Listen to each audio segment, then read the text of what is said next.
Hello mga kamarites! Tatry natin ang tteokbokki. First time ko lang makatikim ng tteokbokki. Tteokbokki, Korean. Sarap pala!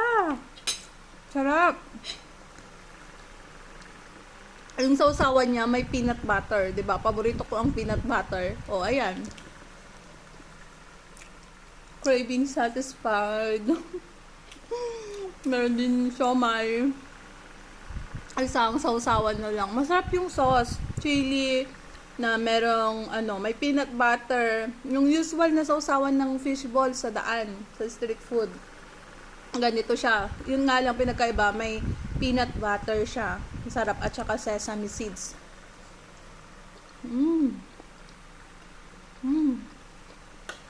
This is not chicken. This is pork. Sabi niya chicken. Ano ito? Hindi ko alam kung tawag dito. Parang kikiam sa atin. Pero ito, malaki siya. Parang embutido. Hindi ko alam kung ang tawag dito eh.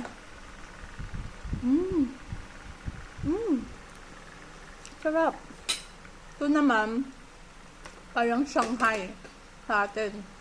Pero makapal yung wrapper niya. Ewan ko anong laman nito. Ito, yung laman nito, chicken. Yung kinain ko kanina, yung embutido. Embutido, hindi ko alam pangalan niya dito eh.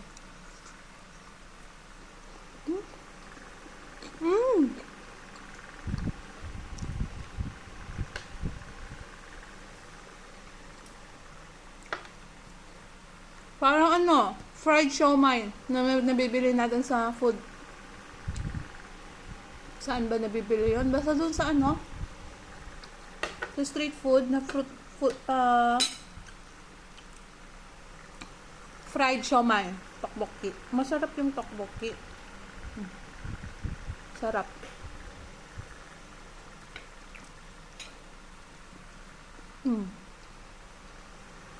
Ano siya? Sticky rice. Itong tteokbokki, yung siya, glutinous rice. Ito pa, ganito pala yun. First time ko makatikim ng ganito, tteokbokki. Malaki to, mahaba to, pinahati-hati ko lang. Sarap. Masarap. Parang gawin mo siyang pasta, pwede rin. May palaman siya sa loob niya. Hindi ko alam kung ano yun. Wala. Sarap ng sauce. Ay, embutido. Sarap. Sarap. Yung fried siomai nilang sarap. Parang, meron ako nabibilhan nito. Yung parang yung nabibilhan mo doon na hindi ko siomai king. Master siomai. Yun ba yun doon? May ganito sila yung fried siomai. Sarap. Tapos may may parang biryani rice sila. Hindi ko alam kung ang tawag doon. Pakisabi nga, hindi ko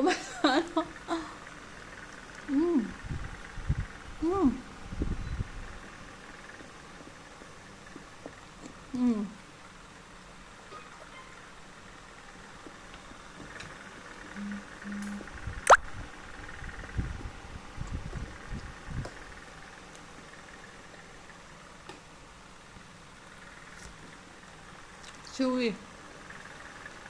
Pero ang sarap ng lasa ng loob niya. Sarap.